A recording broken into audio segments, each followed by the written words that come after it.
Tu rentres chez toi après une longue journée, tu ouvres la porte et là, c'est le festival. Ton chien te saute dessus avec une telle énergie qu'il manque de te faire tomber.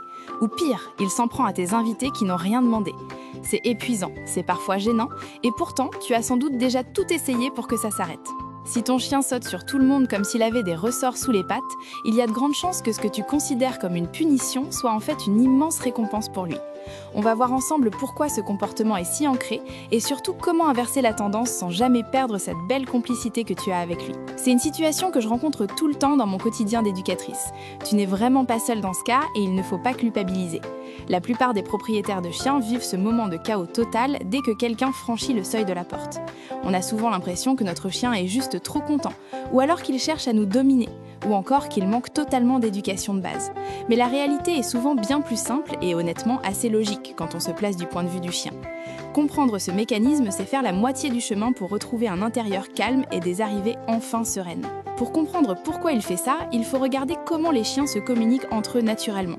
Quand deux chiens se saluent, ils cherchent souvent le contact au niveau du museau. C'est leur façon de dire bonjour, de prendre des informations olfactives essentielles. Le problème, c'est que nous, les humains, on est beaucoup plus grands qu'eux. Pour attendre ton visage et te dire bonjour à sa manière, ton chien n'a qu'une seule solution logique, c'est de décoller ses pattes avant du sol. Et c'est souvent là que tout commence. Ce qui est au départ une simple tentative de communication devient très vite une habitude renforcée par nos propres réactions involontaires. Imagine la scène. Ton chien te saute dessus avec force. Qu'est-ce que tu fais instinctivement pour te protéger ou le calmer?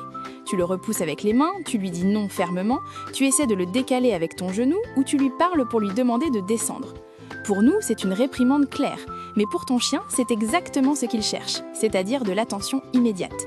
Pour lui, un non crié ou une main qui le repousse, c'est une interaction sociale. Il a réussi à capter ton regard et ton contact physique.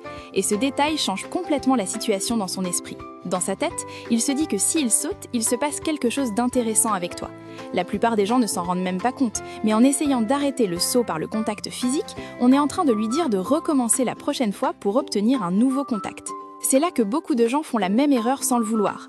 On fait souvent l'erreur de croire qu'il faut intervenir physiquement pour corriger le tir. On pense qu'en étant plus ferme ou en le tenant par le collier, il va comprendre que c'est mal. Mais en réalité, le chien est dans un état d'excitation tel qu'il ne traite pas l'information comme nous le ferions. Il est dans l'émotion pure et immédiate.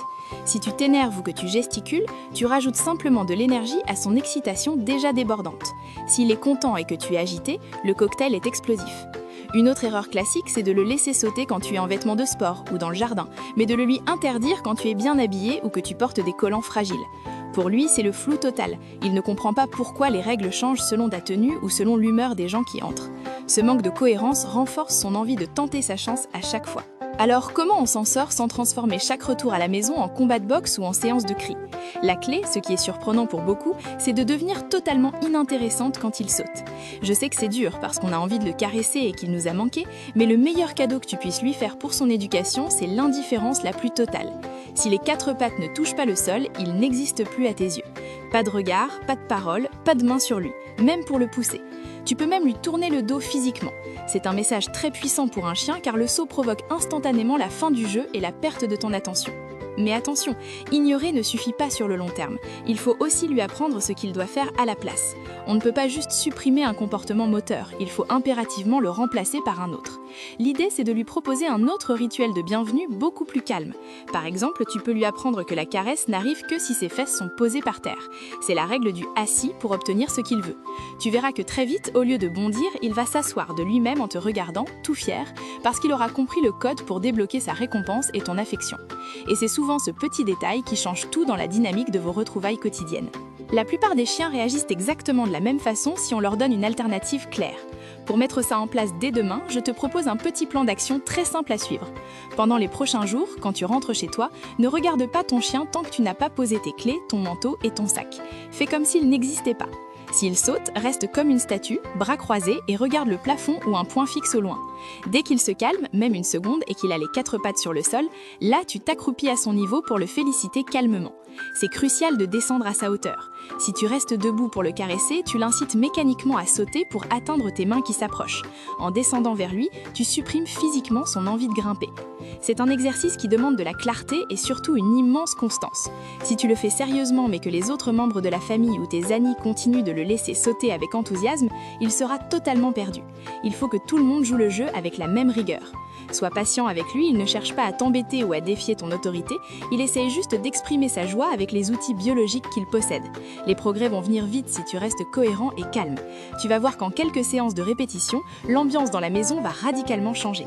Tes invités te remercieront et ton chien sera lui-même bien plus apaisé, car il saura enfin exactement ce qu'on attend de lui pour recevoir de l'amour. N'hésite pas à me dire en commentaire comment se passent tes retours à la maison en ce moment et si ton chien est plutôt du genre kangourou monté sur ressort ou s'il commence déjà à comprendre le concept du calme. Chaque chien est différent et j'adore lire vos expériences personnelles. Si ces conseils t'aident à mieux comprendre ton compagnon, pense à t'abonner pour ne pas rater les prochaines astuces comportementales. On a encore plein de choses passionnantes à découvrir ensemble pour que ta vie avec lui soit la plus douce et la plus complice possible. Prends soin de toi et de ton chien, on se retrouve très vite pour une nouvelle vidéo.